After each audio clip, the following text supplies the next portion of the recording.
Hey guys, welcome back to another video. I hope you're having a more or less manageable week, keeping your fingers crossed for a brighter future and kicking butt in those rate negotiations. So again, it's the end of the week. It seems like every week passes by faster and faster. So we are going to be taking a look at what happened in the freight market last week, where are we heading, and where the better places are for next week. Now, if you're new to my channel, welcome. I teach about the trucking industry with a heavy focus on the spot market as well as freight market analysis. So if this is a topic that interests you, feel free to subscribe and join an amazing community. Alrighty, so let's take a look at what happened to capacity last week. Let's take a look at the general freight market situation, diesel prices, and how it affected flatbeds, reefers, and dry vans. Ready? Let's go. All right, as always, we start with the capacity insights. What happened with capacity last week? How many carriers came in? How many carriers left? What is the net change in carrier population? As always, we have the red line, which is the involuntary revocations when the FMCSA takes away your authority. As of last week, this was the lowest amount of involuntary revocations since the start of April 2023. In terms of new authorities, they're continuing to decrease. They're not at their lowest point, but they are decreasing. Voluntary revocations also decreased, as did reinstatements. And the total change in net carrier population was 337 carriers lost last week, which is 2 carriers less than the week before. But the good news, and I know it sounds really bad calling this good news, the good news is that we're continuing to see a negative change in net carrier population week over week. There hasn't been a single week since the beginning of April 2023 when I started tracking this where there were more carriers who entered the industry than those who left. All right, now on to the general freight market situation. What is happening? Blue line shows us the general freight volume. How much freight is there actually in the market? What is the demand from shippers like? And we can see that it is continuing to stay elevated, and it actually increased over the past day again, which is nice. Now, tender rejections, which is this white line right here, this shows us how much of this total blue line, this total volume, is getting rejected by contract carriers and therefore getting pushed to the spot market. Currently, we were climbing up, and in the past day, they kind of went down again, those tender rejections. And currently, we are at 3.89, which means that 3.89% of the total volume of loads is actually getting rejected and pushed to the spot market. So not a lot of loads getting pushed to the spot market if we look at the general volume, right? It's kind of crazy. Now, if we look at the same chart week over week, we can see that volumes, the blue line, they actually increased by 0.8% week over week, whereas tender rejections decreased by 1.77% week over week. And this is mostly due to the drop we saw from yesterday to today. Okay, now the spot to contract spread, which shows us the difference between what contract carriers are getting paid per mile versus what spot carriers are getting paid per mile on average. And we can see that as of today, 75 cents is the difference. Contract carriers are getting 75 cents more per mile than spot carriers. And this gap is increasing. As you see, it went down, which means the gap increased. We were at something like 72, 73 cent per mile difference last week. So yeah, this is not great. And the reason it's not great is because contract carriers are less likely to reject contract freight due to a better alternative, right? Because they're getting paid almost $1 more per mile. They will still reject loads because of capacity issues or whatnot, but in order for this gap to close, we need capacity to start leaving the market in bigger numbers so that contract carriers don't have as much capacity to offer, or we need volumes to increase to the point where contract carriers don't have as much capacity to offer. And that will bring the tender rejections up, and therefore it will bring the spot rates up as well. Now, if you remember last week, we had some crazy increase in tender rejections because of Michigan, because of dry vans. And this actually translated to the spot market this week. We can see that spot loads, this is according to the DAT load board, spot loads increased by 2.1% week over week, and the spot truck posts also increased by 1.2% week over week. Now, considering the fact that tender rejections went down as of yesterday, unless they continue going up tomorrow through the weekend and maybe early next week, I think we'll see the spot load posts decrease next week. All right, finally, we have diesel prices, which have been giving us all a headache, right?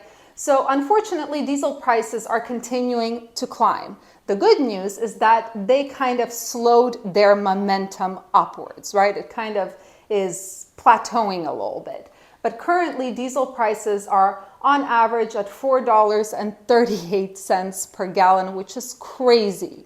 Now, if we look at this map, which shows us different markets, red means there was a decrease in diesel prices, whereas green means there was an increase. So in the South and in the Midwest, diesel prices started decreasing in some areas. However, in the West Coast and in the Northeast, they're continuing to climb. Now, all of these charts will be attached down below, a downloadable link so you can see them a little bit closer. Okay, let's talk about flatbeds. So starting with the volume on the spot market for flatbeds, nothing good happening here. You can see that the volumes are continuing to go down, unfortunately, and they're not really following this 5-year pattern. Now, in terms of rates for flatbeds, they have been kind of withstanding that pressure of the decreasing volume, not by much. The rates are still going down, but not by as much as the volume is going down, if that makes sense. So we are following the 5-year average, this dotted line, as you can see, which is nice. But currently, the flatbed rates are around the $2.30, $2.35 mark, whereas we should be, according to the 5-year average, at $2.40 per mile. So if we look at the DAT heat map, which shows us load versus trucks and load to truck ratios, the redder an area is, the better. That means there are way more loads than there are trucks, right? And the bluer, the worse. We can see for flatbeds, Central California still has it, in quotes, and the Pacific Northwest, and it's kind of expanding. I don't believe Idaho was there last week, but the Pacific Northwest is expanding in terms of being a hot market. Another thing I noticed is the South is getting better. And the reason I say it's getting better is because it's not orangey anymore. So for a while, it looked like it was dissolving into a mediocre market, but this week it kind of corrected itself. And then there are places like Ohio, Virginia, but those are surrounded by pretty cool markets, so I wouldn't recommend going there. All right, now for reefers. In terms of spot volumes, good news for reefers. Spot volumes increased as of last week, and they are following that 5-year average, that 5-year pattern, although below it. So if we continue following that pattern, we can expect volumes to continue increasing, then decrease slightly around week 35, 36, stabilize, and then increase towards the end of the year. Now, in terms of spot rates, also good news for reefers. Reefers went up when it comes to the posted spot rates last week. Yeah, we are following kind of the 5-year average. What is good is that we're inching closer to it. Now, currently, reefers are at around $2.48, $2.45, something like that, whereas we should be at $2.57 per mile when it comes to reefers, but it's nice to see an increase in the rates. All right, so what is happening with volumes for reefers on the general freight market week over week? As a reminder, blue means there was an increase in volume. Red is a decrease in volume since last week.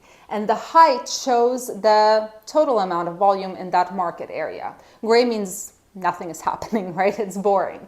Now, I'm happy to say that for reefers, it actually looks pretty decent compared to prior volume maps, right? Usually it's mostly gray and not much blue, but this time there is a lot of blue happening, right? Like the Pendleton, Oregon, Spokane, Washington, Southern California, Northern California, Omaha, Nebraska, Wisconsin, Illinois, Ohio, North Carolina, upstate New York, portions of Massachusetts, Indiana, those all experienced volume increases.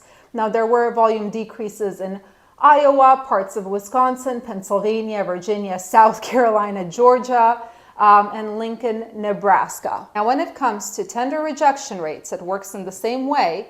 We can see that rejections increased for reefers week over week in Idaho, in the Pendleton, Oregon market, although very slightly, Lincoln, Nebraska, North Dakota, Minnesota, and North Carolina. Everywhere else, there was either a decrease or no real change. Oh, and also, of course, upstate New York saw a little bit of a tender rejection increase. Now, does this mean that these are the markets you have to go to? Again, no, we're going to take a look at that in just a minute. But before we do, let's take a look at the DAT heat map, which is making me happier and happier every week when it comes to reefers, not because it's that great, but because it's improving. Right, so we can see California, Idaho, the Pendleton, Oregon market, South Dakota, Nebraska, all the red areas. These are areas where there are more loads than there are trucks. But what is making me happy is the fact that the surrounding markets are getting warmer. Right, there was a time for a while where, for example, if a portion of Ohio was a good market, it was surrounded by blue. Now you can see that there's a lot of orange happening, which means that the markets are tightening. Are they perfect? Absolutely not, but it's improvement. So where do you have to go if you have a reefer next week? And as a reminder, what we're doing is we're looking at the height of an area, how much volume there is, and the darker blue it is, the better. That means more rejections. And these rejected loads are going to be translated to the load board next week. So for reefers, we have Idaho, over 18% rejection and interesting volume. Then we have Pendleton, Oregon market right here, which is 18.86% rejection, interesting volume. California, Central California is actually only 8% rejection, but the volume is so high that it kind of makes up for the lower rejection rates. The winner is, of course, Minneapolis, Minnesota, where the rejection is 23.5%. And there is some volume here, and it's surrounded by interesting markets like Iowa and Wisconsin, both of which have rejections over 11%. Omaha, 13.86% rejection. And then we have Memphis, Tennessee, which was a pretty good market there for a while, but now it is slowly dying, although the rejection is still at 12.42%. So with a reefer, if you can, I recommend going here, right? Minnesota, Iowa, Nebraska, hitting Illinois, Wisconsin, because these markets are close together. You won't have to deadhead far to find a good place. And then, of course, Washington, Idaho, maybe hitting California. Be careful of those fuel prices. All right, finally, we have our dry vans, which have been pretty stable over the last month, I would say. In terms of volumes did not change week over week at all. Now, in terms of the rates, spot rates, we can see that there was a very, very slight decrease from like $1.90 to $1.89 per mile, right? It's right here, like $1.89. Now we should be at $2.18, $2.20 according to the 5-year average, but yeah, it's been pretty stable. It is following the 5-year average, and hopefully it continues following it, because the 5-year pattern shows us that rates will increase eventually. So here's hoping. Now, what about general volumes for the dry van? Well, we can see that in the West Coast, with the exception of San Francisco, California, Oregon, and Reno, Nevada, there were decreases or no changes, right? Reno, Oregon, and San Francisco had increases in volume. Houston, Texas, Alabama, Michigan, Iowa, Illinois, Lincoln, Nebraska, Colorado, Massachusetts, North Hampshire, Vermont, Alabama, I said, Virginia, West Virginia, those had some increases in volumes. What about tender rejections? Last week, the map looked crazy because it was all red, with the exception of Michigan. This week, it's a little bit more promising, right? Idaho and Oregon had some increases in tender rejections, although you can see it's flat, not much to begin with. We can see that Lincoln, Nebraska, and Nebraska in general, Colorado, portions of Arkansas, Missouri, Tennessee, and then Minnesota, Wisconsin, North Dakota, South Dakota, those had rejections. Ohio, West Virginia, the Buffalo, New York, or upstate New York, Maryland, Delaware, all had increased rejections week over week. So if we look at the DAT heat map, we can see it's not as interesting as for the Reefer or for the Flatbed. However, I do have to say it did improve, because last week, Utah, Nevada, and I believe Oregon were a little bit more blue, cooler markets. They're getting a little bit warmer, but really there is not much happening except for in Southern California. Dallas, for the most part, improved. But just like last week, it looks like the loads are migrating to the east. So there's that. So where do you have to go if you have a dry van next week to grab relatively better opportunities? Well, the winner is Green Bay, Wisconsin, where the rejection is 16.01% and there is some volume. Then we have Southern California. It's only 6.09% rejection, but looking at this volume, it makes up for it. Then we have St. Louis, Missouri, right here, which is 7.66% rejection. Then we have Buffalo, New York, which is 7.06% rejection. And then we have the Midwest in general, which ranges from 7 to 11% rejection. So with a dry van, I would stick to the Midwest, honestly, hitting maybe Houston, Texas, maybe California. Again, be careful of those fuel prices. Maybe hitting upstate New York, possibly. But the Midwest is where the good markets, relatively good markets, are close together. So if you have to deadhead, you're not deadheading very far. So that's it. It does seem like there's a little bit of something happening, right? A little bit of movement, but it's so slight that it's kind of unnoticeable. I'm really hoping that reefers continue following that 5-year pattern and we see reefers improve.